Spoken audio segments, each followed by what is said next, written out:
దేవుని నామమునకు వందనాలు. ఈ అవకాశం ఇచ్చిన సంఘ కాపరి గారి కుటుంబానికి, సంఘస్థులందరికీ వందనాలు. ప్రార్థన. మహాపరిషుడు ప్రేమాస్వరూపమైన గర్భాన్ని ఇంకో వందనాలు. గత శుక్రవారం నుంచి శుక్రవారం వరకు మమ్మల్ని సజీవ లెక్కల గురించి ఈ విధంగా నిలబెట్టి ఈ 5వ మాట మాట్లాడే అవకాశం నాకు ఇచ్చినందుకు నీ పాదపద్మములకు వందనాలు. ఆయన ఏం మాట్లాడాలో ఎలా మాట్లాడాలో నీవే నాకు నేర్పించండి.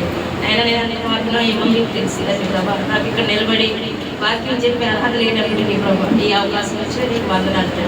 ఇప్పుడు నేను మాట్లాడే మాట ప్రతి వ్యక్తికి నేను ఒక ఉపయోగకరంగా ఉండడానికి సహాయం అందించండి ప్రభా. నేను నిన్నటి వరకు అనారోగ్యంతో ఉన్నాను ప్రభా. ఇదే మీలా నిలబెట్టి ఎక్కువ మాట్లాడిస్తున్నామంటే అది నీ ఉచిత ప్రభు, కానీ నాకు అవకాశం ఉండదు. ఈ చిన్న ప్రార్థన నీ పాత్రని చేర్చుకోమని ప్రతిమాలకు వేడుకుంటున్నాను పరమ తండ్రి. పాట. ఎంతో వింత ఎంతో చింత యేసునాథు మరణమంత పంచముతో చేసినంత సొంత ప్రజలు స్వామినంత.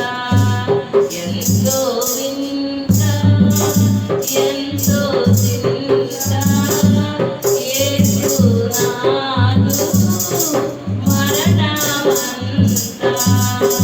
దాహము కొన చేతు తిరగా రావాలి ద్రోహులకట రాత్రి ప్రజల పాదకోసి ధన్యుడాలి కేనా. ఎంతో వింత ఎంతో చింత యేసునాథు మరణమంత. హల్లెలూయా. దేవుని నామమునకు స్తోత్రం. ఈ శుక్రవారానికి రోజు ధ్యాన భాగంగా నాకు ఏర్పాటు చేయబడిన వాక్య ధ్యాన భాగము 5వ మాట యోహాను సువార్త 19వ అధ్యాయము 28వ వచనంలోని మాట. అటు తరువాత సమాప్తమును అప్పటికి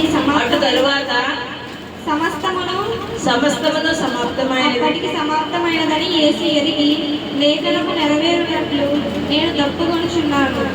చిరకతో నిండి ఉన్న ఒక పాత్ర అక్కడ పెట్టి ఉండేను గనుక వారు ఒక స్పాంజి చిరకతో నింపి హిస్సోపు పొడగకు తగిలించి ఆయన నోటికి అందించేది. యేసు ఆ చిరక పుచ్చుకొని సమాప్తమైనదని చెప్పి తల నుంచి ఆత్మను అప్పగించాడు. దేవుడు ఇక్కడ ఈ 5వ మాటలో ఫస్ట్ 1వ మాటలో ఆ దేవుడు తన చుట్టూ ఉన్న ప్రజలే క్షమించమని అడిగాడు.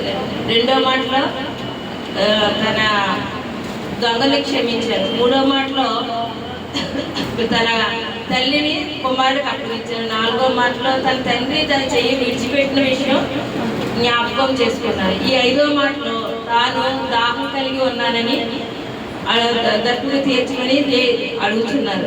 నేను దాహం కలిగి ఉన్నాను, దప్పుగా నిల్చున్నాను అనేసి. అటు తర్వాత సమస్తమునప్పటికి సమర్థమైనదని యేసు ఎరిగి లేఖనము నెరవేరినట్లు, అంటే ఈ వాక్యము లేఖనం ప్రకారం నెరవేరు రీతిగా దేవుడు ఈ మాటను అన్నారు. ఇది దావీదు కీర్తన 69వ అధ్యాయము 21వ వచనంలో కూడా ఆ మాట ఉంటుంది. లేఖనాలు నెరవేరు నిమిత్తము ఇవి ఈ మాట ఆయన అన్నారని. కీర్తనల గ్రంథము 69వ అధ్యాయము 21వ వచనం ఒకసారి చదవండి.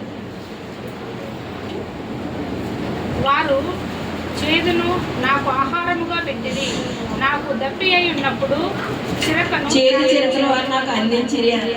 అది దావీదు కాలంలోనే దేవునికి ఆ మాట ఏర్పాటు చేయబడి ఉన్నది. అంటే పాత నిబంధన గ్రంథంలోనే అది జరిగింది. దేవుడు ఏంటంటే దప్పు కలిగినప్పుడు ఆ లేఖనం నెరవేర్చే నిమిత్తము మాత్రమే అది ఆయనకి జరగాలని రాయబడి ఉన్నదన్నమాట. అదేవిధంగా మత్తయి సువార్త యోహాను సువార్త 4వ అధ్యాయంలో 13వ వచనంలో కూడా సమరయ స్త్రీ విషయంలో కూడా దేవుడు దప్పిక 13-14. అందుకు యేసు, ఈ నీళ్లు త్రాగు ప్రతి వాడును మరలా దప్పుకొనును, నేనిచ్చు నీళ్లు త్రాగువాడు వాడెప్పుడునో దప్పికొనడు, నేను వానికి నీళ్లు నిత్య జీవంలోకై వానిలో ఊరేడి నీటి బుగ్గగా ఉండునని ఆమెతో చెప్పాను. ఆ స్త్రీ ఆయనను చూచి, అయ్యా, నేను దప్పికొనుకుంటున్నట్లు చేదుకున్నటకు ఇంత దూరం రాకుండానట్లను ఆ నీళ్లు నాకు దయచేయమని అడుగగా, యేసు నీవు వెళ్ళి నీ పెనిమిటిని పిలుచుకొని ఇక్కడికి రమ్మని ఆమెతో చెప్పాను. ఆ స్త్రీ నాకు పెనిమిటి లేడనగా, యేసు ఆమెతో, నాకు పెనిమిటి లేడని నీవు చెప్పిన మాట సరియే. నీకు 5 పెనిమిట్లు ఉండేది, ఇప్పుడున్నవాడు నీ పెనిమిటి కాడు, సత్యమే చెప్పితినని. ఏంటంటే దేవుడే జీవజలాలు ఇచ్చే దేవునికే దప్పిక కలిగిందంటే ఆయన లోకరీత్యాగా ఉన్న దప్పిక కాదండి, ఆత్మలను సంపాదించాలనే దప్పికనే కలిగి ఉన్నారు.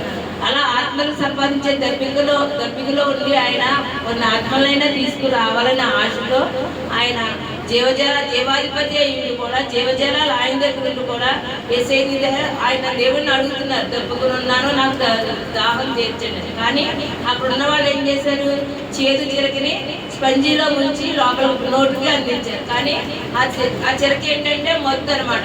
దేవుడికి అయిన గాయాలని మర్చిపోవడానికి ఆ మొద్దులో ఉంటే అది మర్చిపోయి దేవుడు లోకరీతిగా మాట్లాడనే ఆశతో అక్కడ ఉన్న ఆ సిలువ వేసిన ప్రజలందరూ దేవుడిగా అందించారు. కానీ దేవుడు అదైతే స్వీకరించకుండా అలాగే దాన్ని తీసుకోకుండా మత్తులోకి వెళ్ళకుండా, నా శరీరానికి ఈ దెబ్బలు ఈ గాయాలు అవసరము, నా బిడ్డలు నేను కాపాడుకోవాలి, పరలోక రాజ్యంలోకి బిడ్డలందరినీ తీసుకువెళ్ళాలనే ఆత్మల సంపాదన నిమిత్తము దేవుడు ఆ యొక్క దాహాన్ని కూడా భరించుకుని ఆ చీకటి పడినప్పుడు ఆ మాట అనగలిగారు. అంతేకాకుండా రష్యా 54లో స్వస్థపరిచ నిమిత్తం ఆయన గాయపరచబడ్డారు.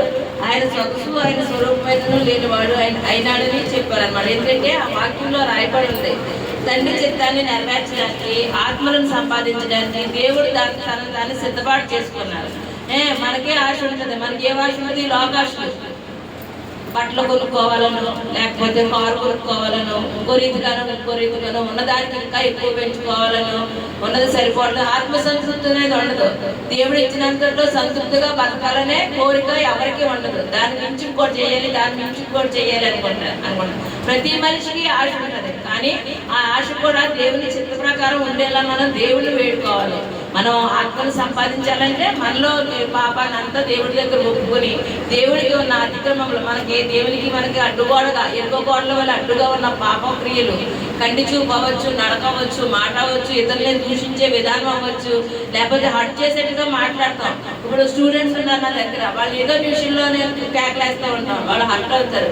మళ్ళీ వాళ్ళు పిలిచి ఆ పరిస్థితి ఎందుకు మనం మాట్లాడగలిగాం అని చెప్పగలిగితే ఆ పిల్లోడు అర్థం చేసుకుని టీచర్ ఇలా అన్నారని ఎలాగైతే అర్థం చేసుకుంటారో, దేవుని ఎందుకు కూడా మన పాపాలు ఒప్పుకున్నప్పుడు దేవుడు మనల్ని క్షమించి తన హక్కులు చేర్చుకుని మనం కూడా ఆత్మను సంపాదించే విధంగా మనల్ని సిద్ధపాటు అయ్యేలాగా దేవుడు మనల్ని ఏర్పాటు చేసుకుంటారు. ఈ కొద్ది మాటలో దేవుని వెనుకల్లో దేవుడు ఆశీర్వదించబడిన కాక ప్రార్థన.